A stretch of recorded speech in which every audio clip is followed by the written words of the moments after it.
I stood on the stage of the International Pastry Championship, my hands trembling as the head judge lifted the silver cloche from my final creation. The buttercream roses I'd spent 3 hours perfecting caught the spotlight, each petal so delicate it seemed to glow from within. The chocolate ganache beneath had been tempered to mirror shine.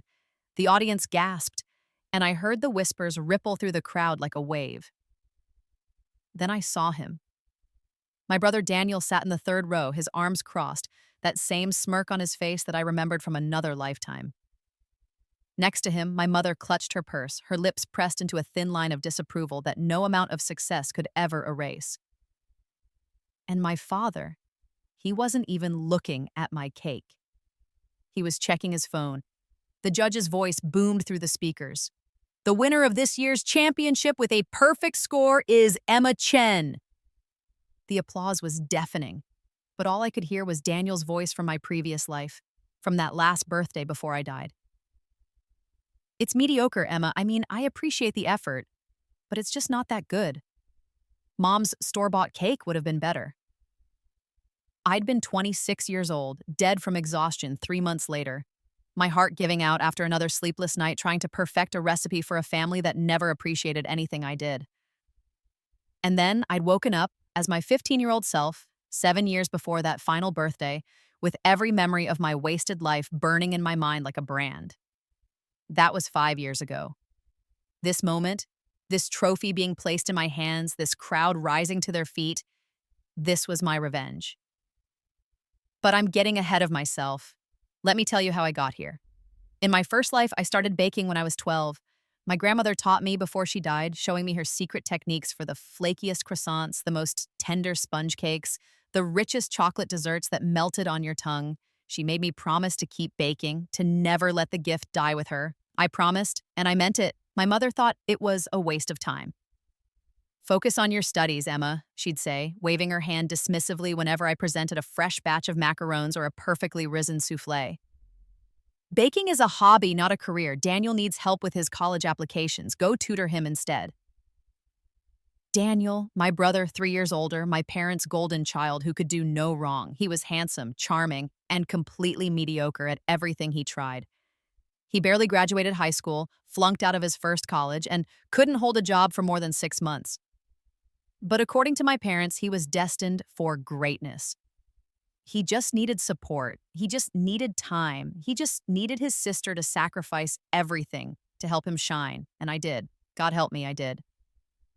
Every year on Daniel's birthday, September 15th, I would start planning his cake months in advance. I'd ask him what flavor he wanted, what design, what colors.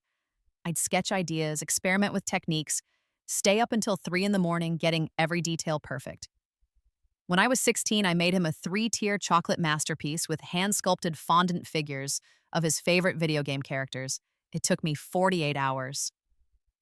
It's a bit much, isn't it? My mother said when she saw it. Too showy. Daniel doesn't like showing off. Daniel cut into it without even looking at the decorations, ate one bite, and said, "The chocolate's kind of bitter. Did you use dark chocolate? I prefer milk chocolate." I'd used a blend of 60% cacao, the exact percentage he'd requested the year before. When I was 17, I created a coffee caramel cake with Swiss meringue buttercream, topped with delicate sponge sugar that looked like golden thread. I'd learned the technique from a YouTube video made by a Parisian pastry chef, practicing for weeks until I could create those perfect gossamer strands.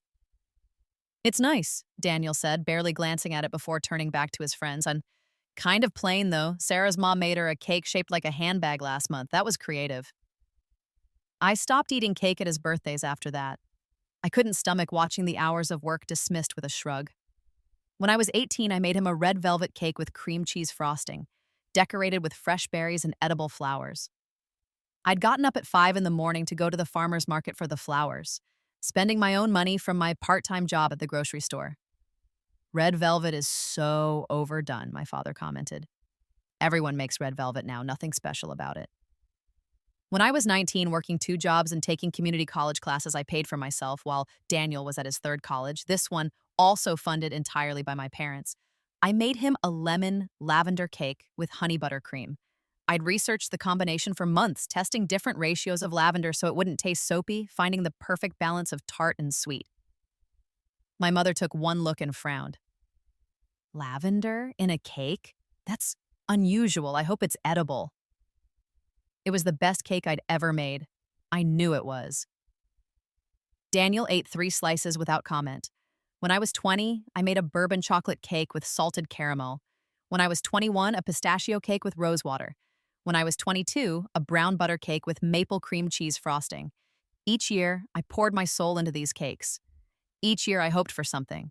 A compliment, a thank you, acknowledgement that I'd spent days creating something beautiful just for him. I never got it. The worst part wasn't even the dismissal. It was that Daniel would post pictures of the cakes on social media, letting his friends comment about how lucky he was, how talented his sister was, how amazing the cakes looked. Online, he played the role of grateful brother. In person, he couldn't be bothered to fake appreciation. My parents weren't much better. Every family gathering, every holiday, they expected me to provide the desserts. I made elaborate pies for Thanksgiving, decorated cookies for Christmas, petit four for Easter. They'd serve them to guests and say things like, "Oh, Emma made these. She likes to bake," as if it was a quirky hobby, not hundreds of hours of work and study and practice. Meanwhile, when Daniel got a job as an assistant manager at a coffee shop, his longest employment yet at 7 months, my parents threw him a celebration dinner and bought him a new laptop. I was 25, working full-time as a receptionist while taking online culinary courses at night, when I tried to tell my mother I wanted to go to pastry school. Pastry school? She laughed. Emma, you're 25. You need to think about your future. Real career. A husband. Not playing with cakes. I'm serious about this, Mom. I've been saving money. Money you should be saving for a house, my father interrupted. Your brother needs help with his rent this month. His roommate bailed on him. Dad, Daniel's 28. He should be able to pay his own rent. The look my father gave me could have frozen fire. Your brother is going through a difficult time. Family helps family, Emma. Don't be selfish. I gave Daniel the money. I always gave them the money. That year, for Daniel's 29th birthday, I made him a cake that took me 3 days. It was a vanilla bean cake with passion fruit curd and Italian meringue buttercream, decorated with isomalt sugar flowers I'd spent 8 hours creating. Each flower was perfect, catching the light like stained glass. It was the most beautiful thing I'd ever made. We had a small party at my parents' house. Just family. Daniel's girlfriend at the time, a woman named Jessica who barely spoke to me, sat next to him as I brought out the cake. I'd stayed up until 4 in the morning finishing the decorations, then gone to work on 3 hours of sleep. My hands had been shaking from exhaustion and too much coffee. But I'd done it. I'd created something perfect. Make a wish, my mother said, camera ready. Daniel looked at the cake. Really looked at it for the first time in years. My heart jumped. Maybe this would be the cake that made him see how much I cared, how hard I tried, how talented I actually was. He smiled. It's nice, Emma. I mean, it's a bit much, but nice. He blew out the candles. My mother took pictures, my father cut the cake.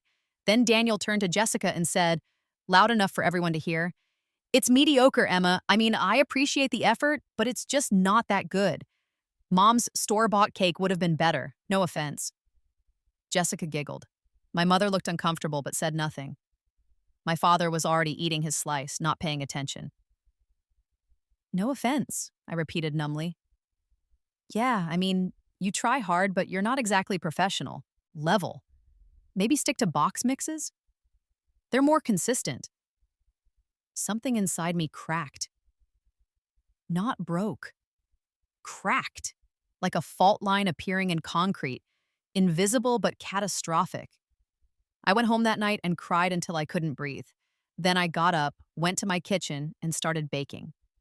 I baked all night, trying to understand what was wrong with me, why I couldn't be good enough, why my own family couldn't see me. I baked for 3 months straight, every spare moment, trying to perfect my craft, trying to become undeniable. I stopped sleeping more than 4 hours a night. I stopped eating properly. I barely noticed when I started losing weight, when my hands started shaking all the time. when my heart began racing for no reason. 2 weeks before my 27th birthday, I collapsed at work. Heart attack, the doctor said. Stress-induced cardiomyopathy. My heart had literally broken from exhaustion and grief.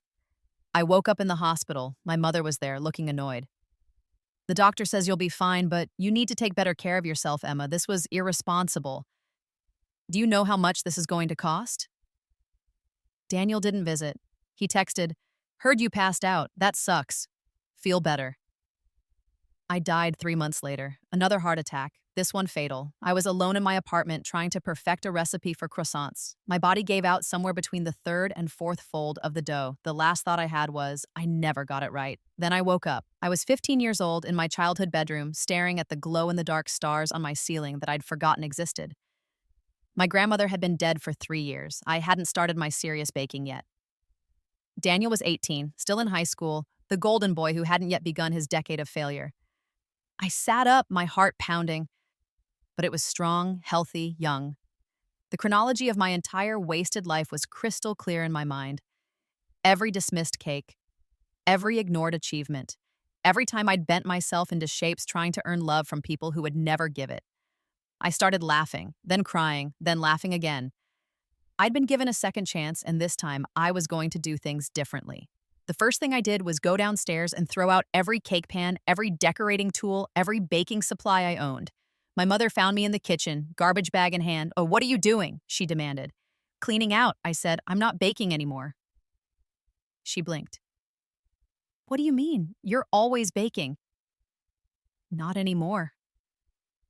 "But Daniel's birthday is in 2 months. You always make his cake." I looked at her. This woman who'd raised me, who'd chosen my brother over me at every turn, who would never change. "Not this year." "Emma, don't be dramatic.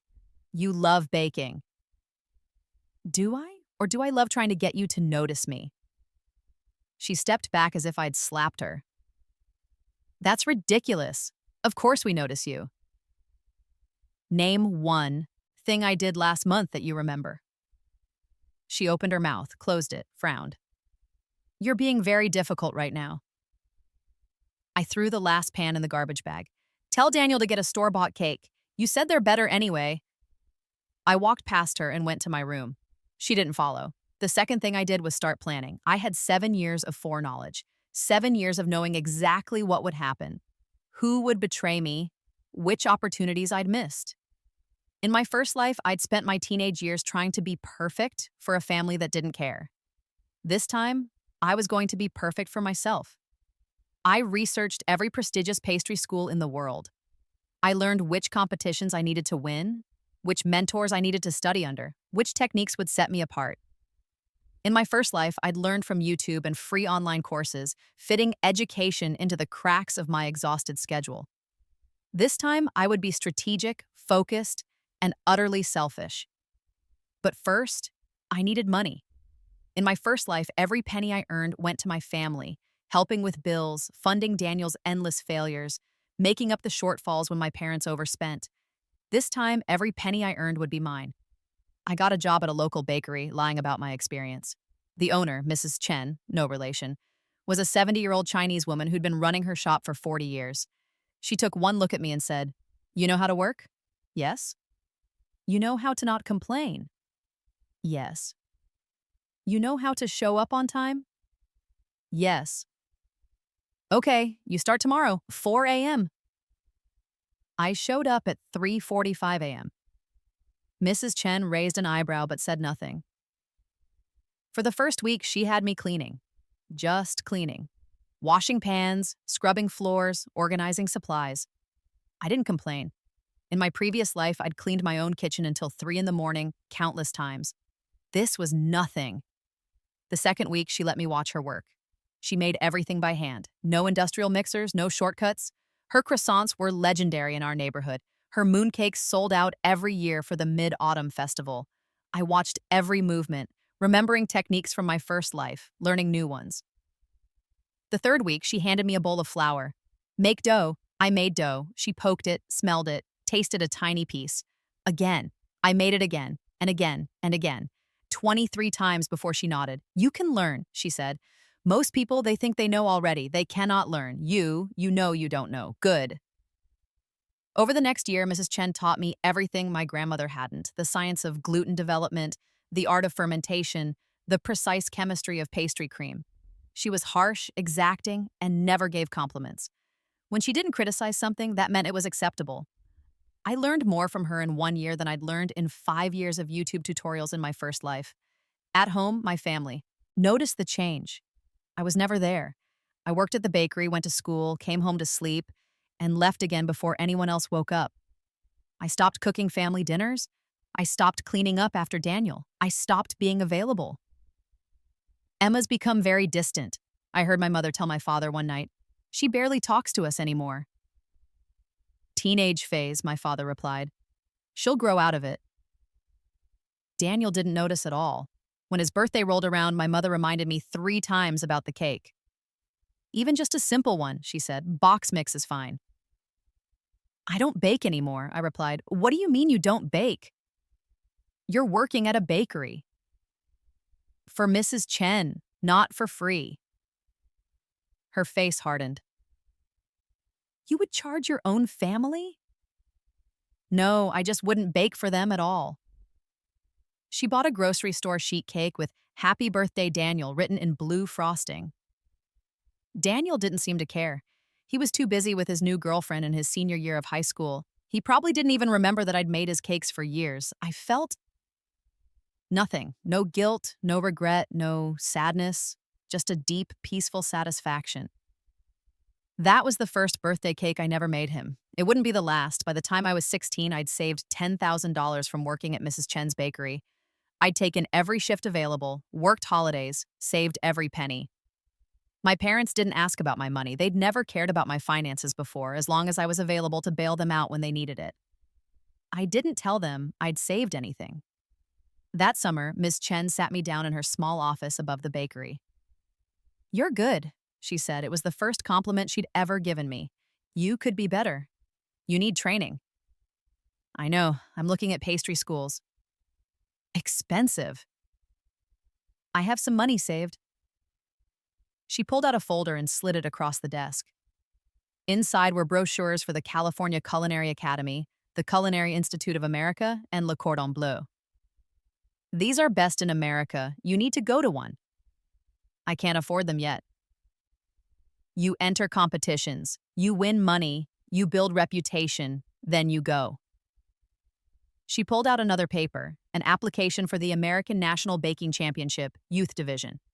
You enter this 3 months from now. Cash prize, $50,000. My hands shook as I took the application. In my first life, I'd never even heard of this competition. I'd been too busy working double shifts to pay for Daniel's security deposit on an apartment he'd eventually get evicted from. I'll do it, I said. Mrs. Chen smiled, rare and brief. Good, now we train. The next 3 months were the hardest I'd ever worked, in either life. Mrs. Chen pushed me past every limit I thought I had. She made me practice the same technique 50 times until I could do it perfectly while exhausted, distracted, and under pressure. She critiqued every element of every dish I made, not just taste and technique, but presentation, creativity, and story. Food is emotion, she said. Anyone can make something that tastes good. You need to make something that makes people feel. At home, my family barely noticed my obsession. I'd become background noise to them, the daughter who'd stopped being useful. Daniel had graduated high school and started community college. My parents were consumed with worrying about his future, his career, his happiness. Emma, can you lend Daniel $500? My father asked one night. His car broke down. No. My father looked startled. I'd never said no before, not in my first life, not in the few times they'd asked in this one. What do you mean, no? I mean, I'm not giving him money. He can get a job and fix his own car. That's very selfish, Emma. He's your brother. And I'm his sister. When has he ever helped me with anything? That's not the point. He needs help. So did I, lots of times. You never noticed. I walked away before the conversation could continue. My hands were shaking, but not from fear, from exhilaration. Every time I set a boundary, every time I said no, I felt stronger. The competition was in Los Angeles. Mrs. Chen closed the bakery for 3 days to drive me there and watch. My parents didn't even know I was competing. There were 47 contestants in the youth division, all between 15 and 18 years old. Most of them had been baking their whole lives, trained by professional pastry chefs, preparing for this for years. They looked at me, scholarship kid from a small bakery, no formal training, like I didn't belong. They were right in a way. The old Emma didn't belong there. But I wasn't her anymore. The competition had 3 rounds. In the first, we had to create a classic French pastry. I made croissants using every technique Mrs. Chen had drilled into me. They were perfect, golden, flaky, with the exact number of layers needed for that signature crispness. 23 contestants advanced.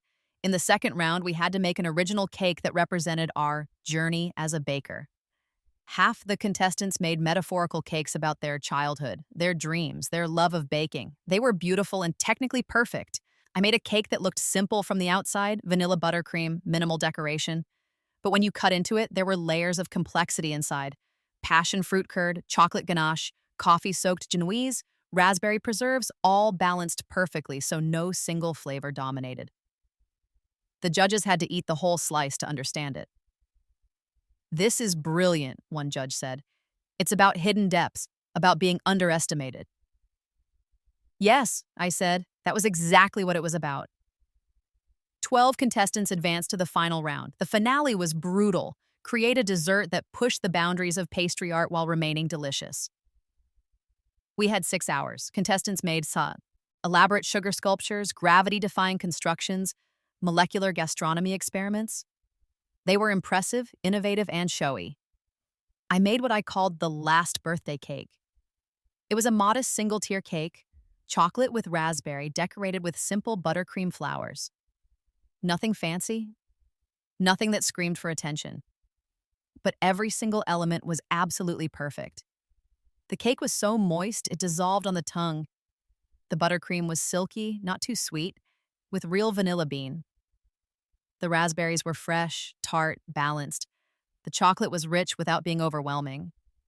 It was the kind of cake that made you close your eyes when you tasted it, that made you want another bite even when you were full. It was every birthday cake I'd ever made for Daniel, refined and perfected. The judges tasted it in silence. Then they tasted it again. One of them, a Michelin-starred pastry chef, put down her fork and looked at me. "How old are you?" 16. "Who trained you?" "Mrs. Chen from Chen's Bakery." She paused. "This is one of the best cakes I've ever eaten. Not the most innovative, not the most showy, but the most perfect. Every element is flawless. Every bite is exactly what it should be." I won. $50,000, a feature in Pastry Arts magazine, and a scholarship to any culinary school in the country. Mrs. Chen hugged me for the first time ever. "Good," she said into my shoulder. "Very good." When I got home, my parents were watching TV. I walked in with my trophy and the oversized check. "Where have you been?" my mother asked. "We needed you to watch Daniel's cat while he was away this weekend." "I was in Los Angeles. I won a baking competition." They both looked at me, then at the trophy, then at the check. $50,000, my father said. "Yes. That's wonderful, Emma." My mother smiled, but it didn't reach her eyes. "You could help Daniel with his tuition." "No." The smile froze. "What?" "This is mine. I earned it. I'm using it for culinary school." "Emma, be reasonable. Daniel needs to get a job." I went to my room and locked the door. They didn't bring it up again, but the atmosphere in the house changed. I'd stopped being invisible, and they didn't know how to handle it. I didn't care. For the first time in 2 lifetimes, I was putting myself first. I spent the next 2 years methodically building my career. I used my competition winnings to attend a prestigious summer program at the Culinary Institute of America. I competed in 6 more competitions, winning 4 and placing in the top 3 in the others. I built a portfolio, networked with professional bakers and pastry chefs, and started a small online following by posting my creations on social media. My parents watched this transformation with confusion and growing resentment. I was supposed to be their backup plan, the reliable daughter who would always be there to pick up the pieces. Instead, I was becoming someone they didn't recognize and couldn't control. Daniel's life, meanwhile, was following the exact same trajectory as my first life. He dropped out of community college after 1 semester. He got a job at Starbucks and quit after 3 months because the manager didn't respect him. He went through girlfriends like tissues, always finding fault with them, never examining his own behavior. Every few months, he'd need money, a security deposit, car repairs, credit card debt.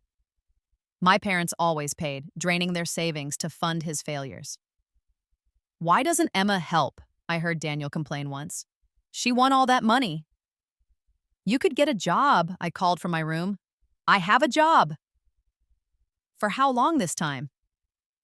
He didn't answer. When I was 17, Daniel turned 22. My mother asked tentatively if I would make his birthday cake. "No," I said.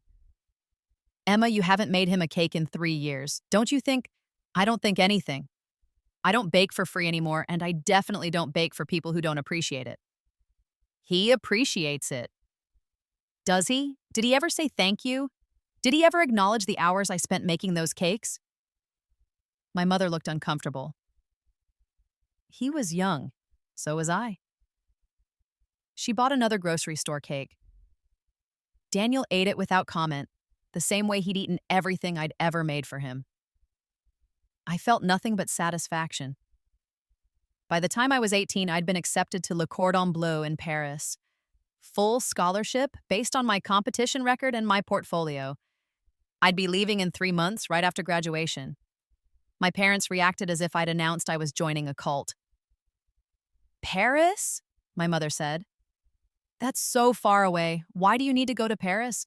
There are schools here." "Because Le Cordon Bleu is the best." "But what about family? What if we need you?" "Then you'll have to figure it out yourselves." "Emma, this is very selfish." I looked at her, this woman who'd never once considered my needs above her own comfort. "Yes," I said, "it is. I'm being selfish. Just like you've been my entire life." "How dare you? You have one child who's accomplished something and one who's failed at everything he's tried. Instead of supporting the successful one, you've spent 18 years propping up the failure. That's your choice. But I'm not going to stick around to be your backup plan anymore." I left for Paris in August. My mother cried at the airport, but I knew they weren't tears of pride or sadness. They were tears of frustration that I'd stopped playing my assigned role. Daniel didn't come to say goodbye. He was busy with work, a delivery job he'd quit 2 weeks later. My father handed me an envelope as I was going through security. "In case of emergency," he said. Inside was $100 and a note. "Don't forget where you came from." I wouldn't, but I also wouldn't let it define where I was going. Paris was everything I dreamed and more. Le Cordon Bleu was rigorous, demanding, and exactly what I needed. I studied under master pastry chefs, learned techniques that took most students years to master, and absorbed every piece of knowledge like I was starving for it. Because I was. In my first life, I'd never had this chance. I'd never had anyone believe in my talent, never had the resources to pursue my passion properly. Now I did, and I wasn't going to waste a second of it. I worked harder than anyone else in my class. While other students went out to clubs and cafes, I stayed in the kitchens, practicing, perfecting, pushing myself. I wasn't there to make friends or have fun. I was there to become undeniable. My family called occasionally. My mother would guilt-trip me about being so far away, about not coming home for holidays. My father would hint that they were struggling financially, that Daniel needed help with rent again.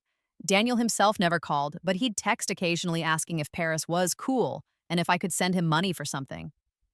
I ignored most of it. I sent my parents a card for Christmas with no money inside. I didn't respond to Daniel's requests. Instead, I focused on becoming the best. And I was good, better than good. By my second year, I was winning school competitions, getting internships at Michelin-starred restaurants, making connections with the elite of the pastry world.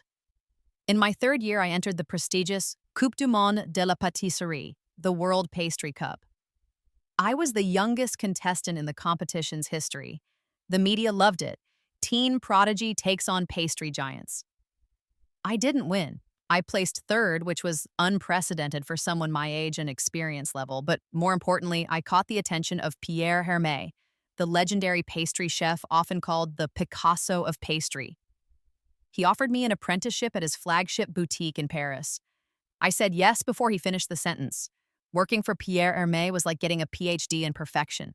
He was exacting, brilliant, and never satisfied with anything less than extraordinary. Under his guidance, I learned to think about desserts as art, as emotion, as experience. I created flavor combinations nobody had tried before, pushing boundaries while respecting tradition. During this time, my family's situation deteriorated. My parents had refinanced their house to pay for Daniel's expenses. Daniel had started and failed at 3 different business ventures, each time losing my parents' money. He was 26 now, still living at home, still blaming everyone else for his problems. My mother called me, crying. "We might lose the house, Emma. We need help." "How much?" $30,000. "I know it's a lot, but we're desperate. You're doing so well, and Daniel just needs one more chance. Is this for Daniel?" Silence. "Mom, is this money for Daniel or for the house?" "It's for both. He has a new business. Idea, and if it works?" I hung up. She called back immediately. I didn't answer. She sent me dozens of texts. "How can you be so cruel? He's your brother. We're your family.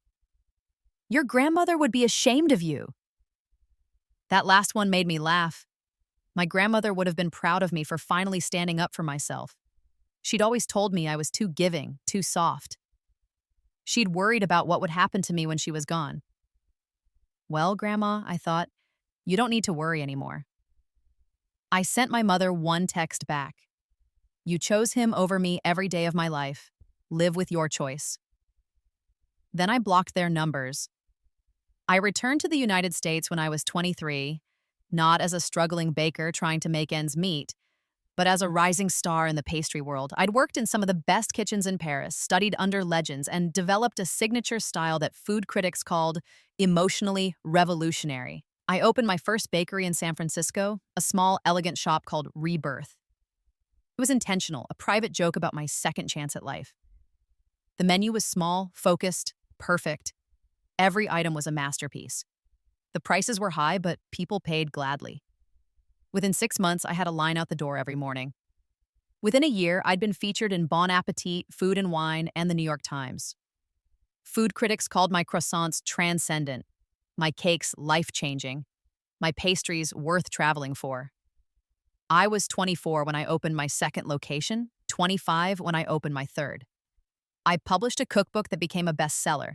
I did a guest judge spot on a cooking competition show and was invited back for a full season. I was successful, wealthy, and happy. Everything I'd never been in my first life. And then, inevitably, my family found me. It started with a message from Daniel on Instagram. I'd unblocked them all years ago. Their opinion no longer mattered enough to warrant the effort of blocking. "Hey, Emma saw you on that cooking show. Congrats. You're doing really well. I always knew you had talent. Listen, I'm actually an SF for a job interview. Want to grab coffee and catch up?"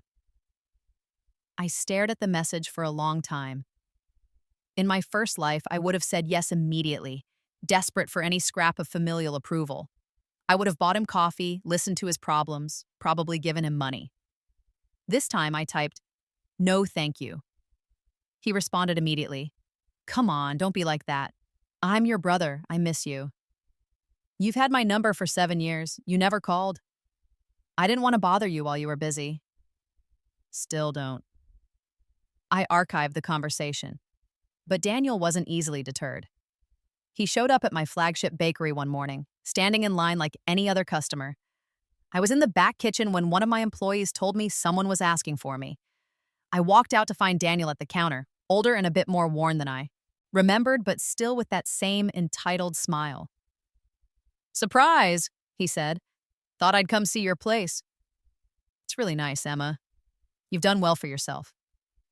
Every customer in the shop was watching. I could see my staff exchanging glances, uncertain how to handle this. "What do you want, Daniel?" His smile faltered. "I just wanted to see you. It's been years. Can we talk?" "I'm working."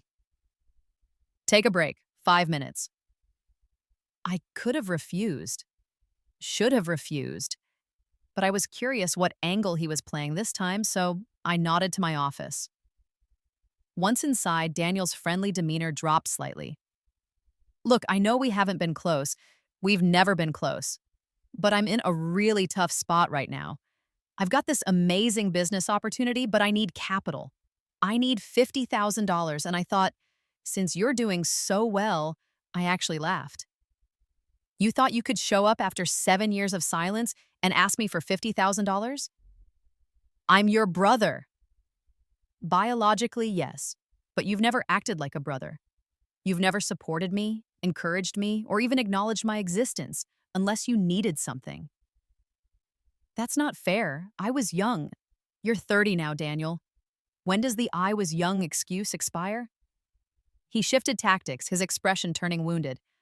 "I know I wasn't the best brother. I know I took you for granted, but I'm trying to change. This business could turn my life around." How many times have I heard that in my— I caught myself. How many times did Mom and Dad hear that? "This is different." "It's never different with you." His jaw tightened. "So that's it? You're just gonna hoard your money and forget about your family?" I didn't forget about my family. My family forgot about me years ago. "That's bullshit, Emma. We love you." "You love the idea of me as your backup plan. You love that I'm successful now, so you can use that success. But you never loved me enough to say thank you for a single birthday cake I made you." He blinked. "What?" "The birthday cakes, Daniel. The ones I spent days making for you every year. The ones you never appreciated, never acknowledged, never even pretended to care about. They were just cakes, Emma. Jesus. Are you still hung up on that? They weren't just cakes. They were love. They were effort. They were me trying desperately to be seen by people who refused to see me." "Okay, I'm sorry I didn't like your cakes enough." "There, happy? Now can we talk about the loan?" I opened my office door to— "Get out!" "Emma, get out of my bakery and don't come back." "You're really going to throw away your family over some stupid cakes?" I looked at him, this man who'd taken everything from me in my first life and learned nothing, felt nothing, grown not at all. "You threw me away a long time ago," I said. "I'm just finally accepting it." He left, angry and empty-handed. I watched him go and felt nothing but relief. But I knew this wasn't over. My family had found me, and now that they knew I had money, they wouldn't give up easily. My mother was next. She showed up at my apartment. Somehow, she'd gotten my address, probably from Daniel, with tears in her eyes and a photograph in her hands. "Emma, please, we need to talk." I considered closing the door in her face. Instead, I let her in. Might as well get this over with. She sat on my couch looking around at my apartment, modern, expensive, beautiful, with an expression I couldn't quite read. Envy? Resentment?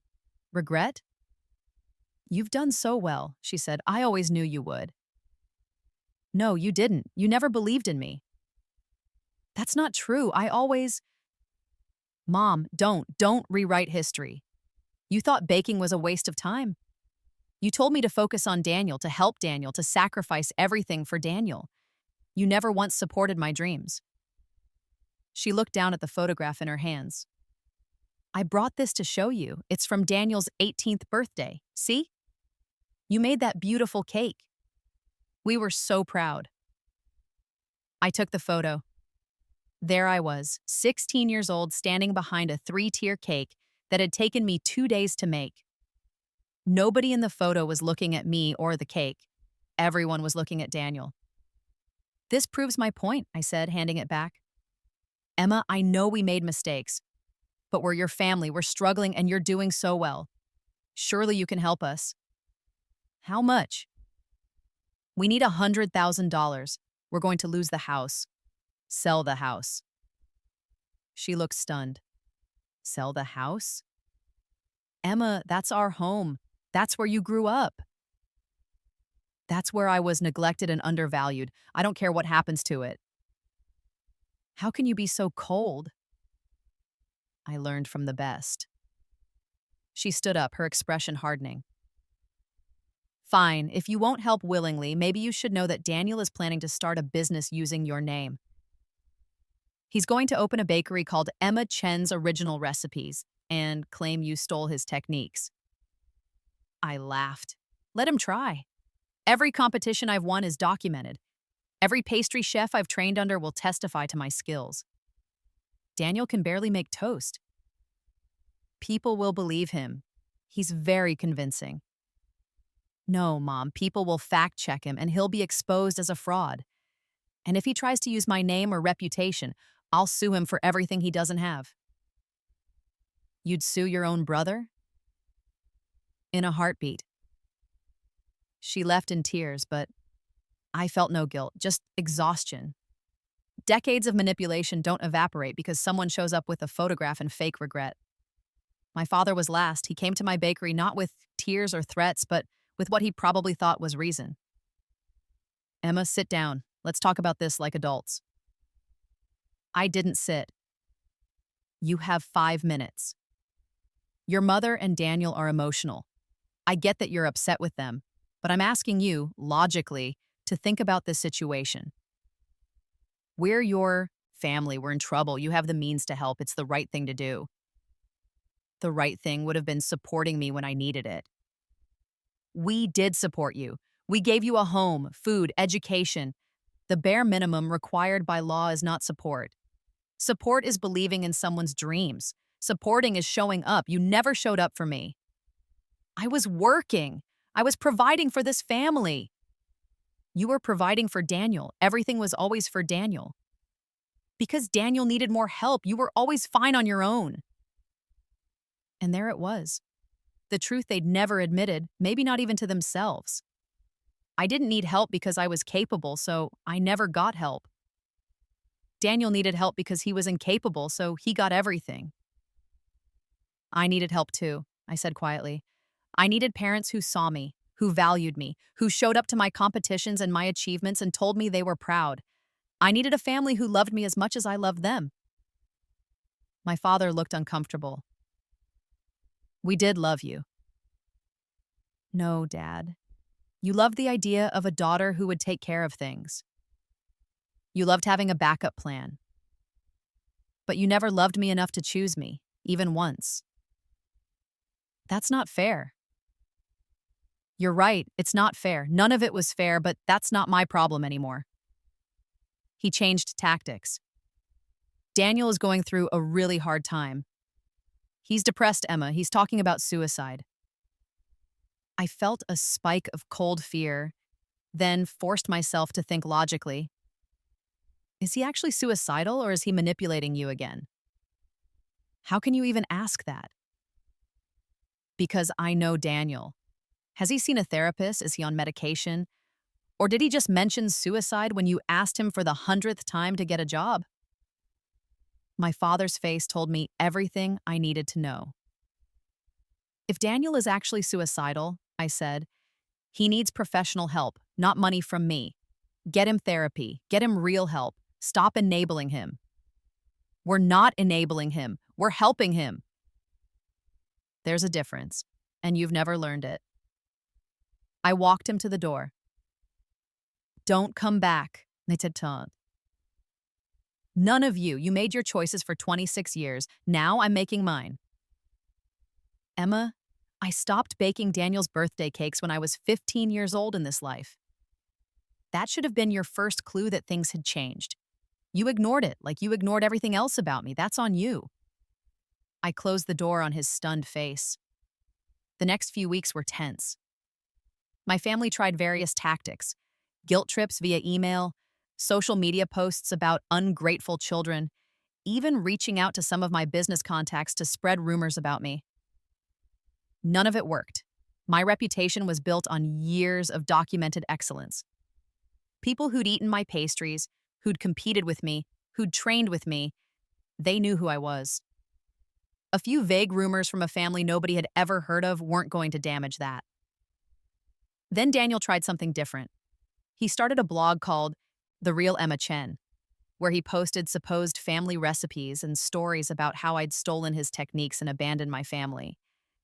He claimed he'd been the one who taught me to bake, that our grandmother had actually been training him, that I'd plagiarized all my signature recipes from him. It was laughably false, but it got some traction in certain corners of the internet.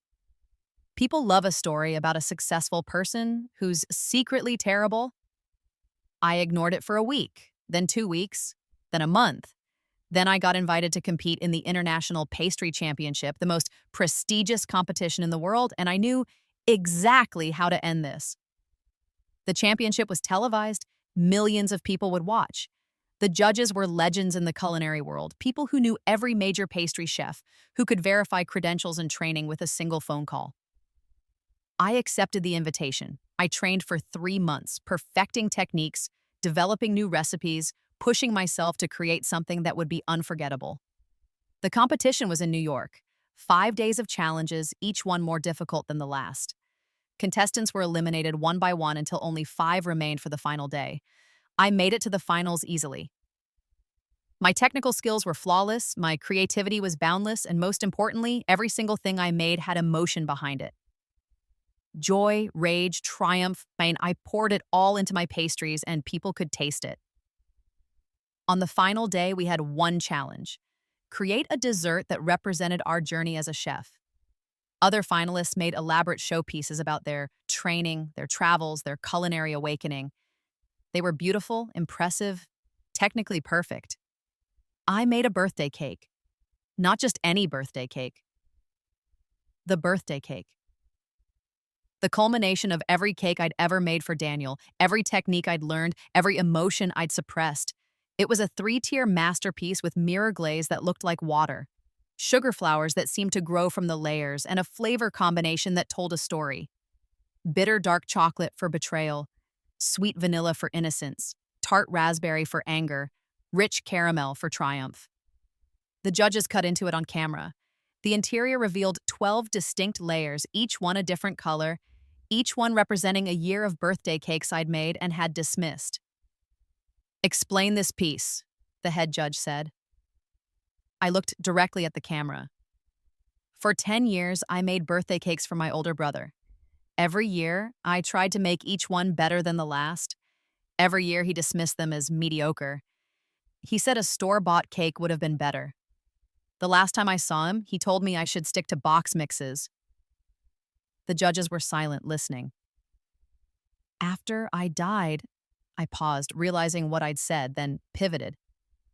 After that part of my life died, I started over. I trained properly. I learned from masters. I competed. I won. I became everything I was capable of becoming. This cake represents all of that: the years of being underestimated, the rebirth as someone stronger, and the final triumph over people who never believed in me. Recently, my brother started a blog claiming he taught me to bake, that I stole his recipes, that I abandoned my family. None of that is true. I learned to bake from my grandmother, Chen Mei Ling, and later from Mrs. Chen of Chen's Bakery, and later still from some of the greatest pastry chefs in the world, all of whom are alive and can verify my training. My brother has never made anything more complicated than boxed brownies. This cake, I continued, is my final answer to him. It's everything he said I couldn't do, made real. It's proof that he was wrong. And it's a reminder that sometimes the best revenge is simply becoming so undeniable that your critics look foolish for ever doubting you. The silence in the studio was absolute. Then the head judge, Pierre Hermé himself, who'd personally recommended me for this competition, smiled. Magnifique. Every element is perfect. The technique is flawless. The flavor is extraordinary. And the story... He shook his head. The story makes every bite meaningful. He looked directly at the camera.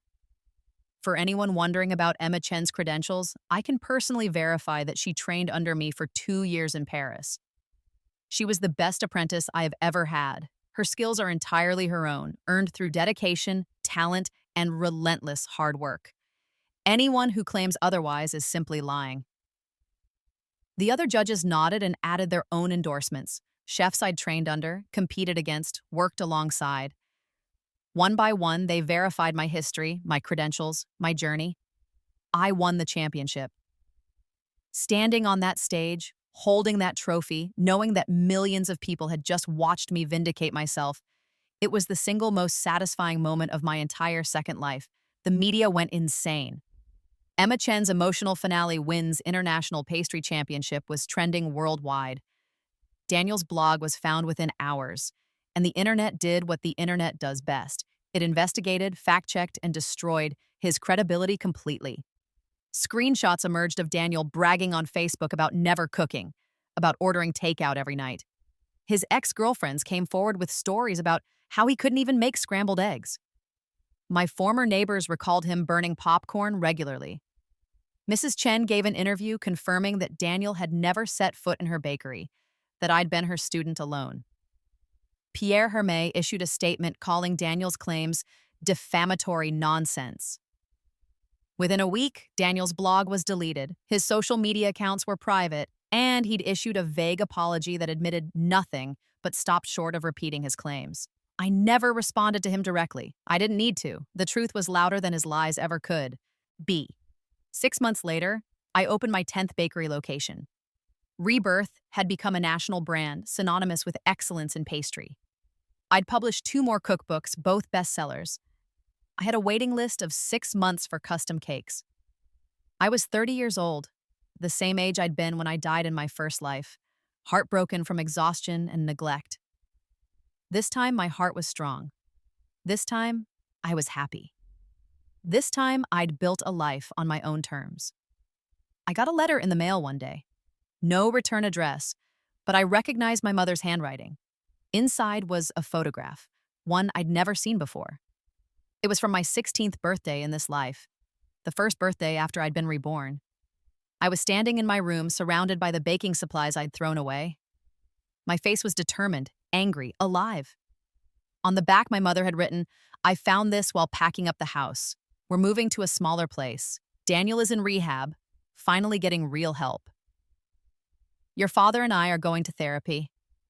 It's too late to fix things with you, and I'm not asking for forgiveness.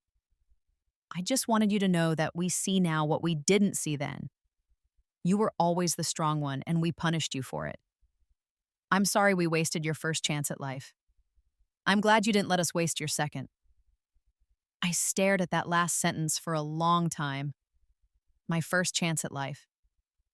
She couldn't know what that phrase meant, couldn't know the literal truth of it, but somehow she'd stumbled on the exact right words. I put the letter and photo in a drawer and didn't respond. Maybe someday I would. Maybe someday I'd have room in my happy, successful life for some version of reconciliation. But not today. Today, I had a bakery empire to run, new recipes to develop, a life to live on my own terms. Today, I was free. On September 15th, Daniel's 31st birthday, I was in my flagship bakery's kitchen, training a new apprentice. A young woman, 19 years old, who reminded me of myself. Talented, underestimated, desperate to prove herself. "The key to a perfect birthday cake," I told her, watching her pipe buttercream roses, "is to put emotion into every element. Make it mean something." "Who are you making this for?" she asked, gesturing to the cake I was working on, a single tier, elegantly simple, chocolate with raspberry. "Myself," I said. "It's not my birthday, but I'm celebrating anyway." "Celebrating what?" I thought about the 2 lives I'd lived. The first one wasted on people who didn't value me. The second one built on my own strength and talent. I thought about every birthday cake I'd made for Daniel, every dismissive comment, every moment of feeling invisible. And I thought about where I was now, successful, happy, free, surrounded by people who respected me, training someone who looked at me like I'd hung the moon. "I'm celebrating," I said. The day I stopped baking for people who didn't appreciate it. The apprentice looked confused, but nodded. I finished decorating the cake. Simple but perfect, every element exactly as it should be. Then I cut myself a large slice, poured a glass of champagne, and took a bite. It was delicious. The chocolate was rich, the raspberry was tart, the buttercream was silky. Every flavor was balanced, every texture was perfect. It was, objectively, one of the best cakes I'd ever made. And nobody had to appreciate it but me. My phone buzzed. A text from an unknown number. Happy birthday to me, I guess. No cake this year. Miss you, Daniel. I deleted it without responding. Then I took another bite of cake, closed my eyes, and smiled. This moment, this life, this victory was sweeter than any revenge could ever be. I'd been given a second chance, and I'd used it to become exactly who I was meant to be. Not someone's overlooked sister, not a family doormat, not a talented baker whose gifts went unappreciated. Just Emma Chen. Pastry chef, champion, free. And I never made his birthday cake again.